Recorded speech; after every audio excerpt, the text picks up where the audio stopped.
नमस्कार दोस्तों, स्वागत है मेरे यूट्यूब चैनल में। मैं हूँ आपका सी विवेक कुमार जैन।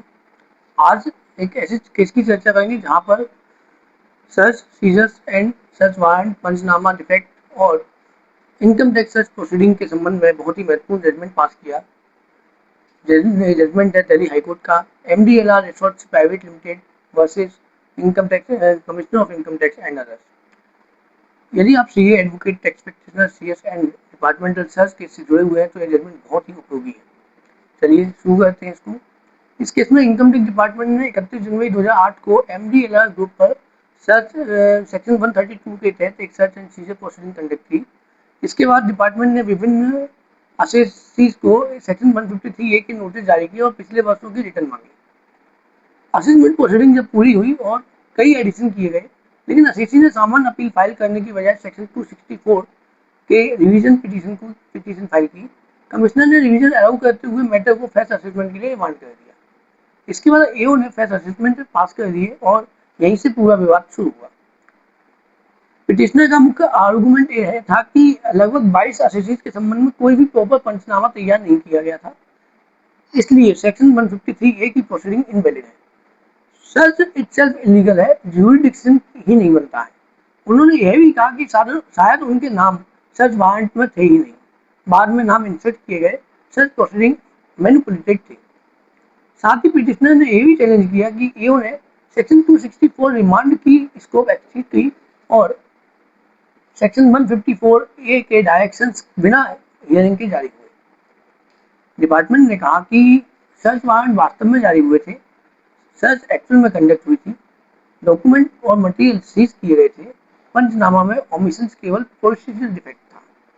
जबकि उन्होंने ये भी कहा कि केवल पंचनामा में नाम न होने से सर्च इनवैलिड नहीं मानी जाती और ना ही हो जाती है। दिल्ली हाईकोर्ट ने इस पूरे केस में पिटिशनर की चैलेंज को रिजेक्ट किया और कोर्ट ने यहाँ स्पष्ट रूप से कहा कि सेक्शन 153A इन्वोक करने के लिए एसेंशियल रिक्वायरमेंट है valid initiation of search under section 132, ना कि केवल पंचनामा प्रिपरेशन। कोर्ट ने ऑब्जर्व किया कि ओरिजिनल रिकॉर्ड अवेलेबल थे, सर्च वारंट मौजूद थे, एक्चुअल सर्च कंडक्ट हुई थी और मटेरियल सीज हुए थे, इसलिए केवल पंचनामा डिफेक्ट के कारण प्रोसीडिंग को वॉइड नहीं किया जा सकता।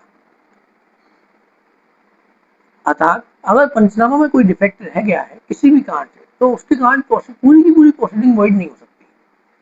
कोर्ट ने यह भी कहा कि पंचनामा एक महत्वपूर्ण एविडेंटरी डॉक्यूमेंट है, लेकिन अथॉरिटीज को इसे बहुत ही सावधानी से बनाना चाहिए, प्रिपेयर करना चाहिए। लेकिन प्रोसीजरल इरेगुलरिटी, ज्यूरिडिक्शनल डिफेक्ट यानी टेक्निकल डिफेक्ट से अलोन पूरे सर्च प्रोसीडिंग को इनवैलिडेट नहीं कर सकते। हाई कोर्ट ने डिपार्टमेंट को सुझाव दिए कि सर्च वारंट की कॉपी सर्च पर्सन को दी जानी चाहिए थी, प्रॉपर डॉक्यूमेंटेशन मेंटेन होना चाहिए था और फ्यूचर डिस्प्यूट अवॉइड करने के लिए प्रोसीजरल डिसिप्लिन जरूरी था। क्या जरूरी है, अब जल्दी से रिलेवेंट सेक्शन समझ लेते हैं। Section 132 seizure search and seizure power देता है। सेक्शन 153A सर्च होने के बाद 6 असेसमेंट ईयर्स की assessment re assessment proceeding allow करता है। Section 153B time limit prescribe करता है और सर्च असेसमेंट के लिए सेक्शन 264 कमिश्नर को रिवीजन की पावर देता है।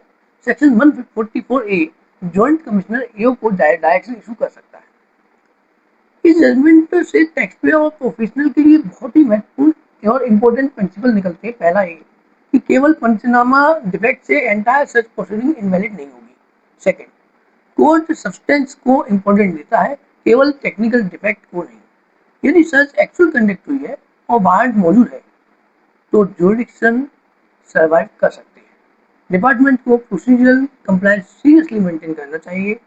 दोस्तों, MDLR रिसोर्ट जजमेंट हमें यह सिखाती है कि procedural irregularities can not be defeat a validity initiated search, लेकिन साथ ही कोर्ट ने डिपार्टमेंट को स्ट्रिक्ट प्रोसीजरल डिसिप्लिन मेंटेन करने का भी सलाह दी। यदि आपको ये वीडियो उपयोगी लगी हो तो वीडियो को लाइक करें, चैनल को सब्सक्राइब करें और बेल आइकन का बटन दबाना ना भूलें। कमेंट करके बताइए कि अगला कौन सा टेक्स्ट सेगमेंट आप विस्तार से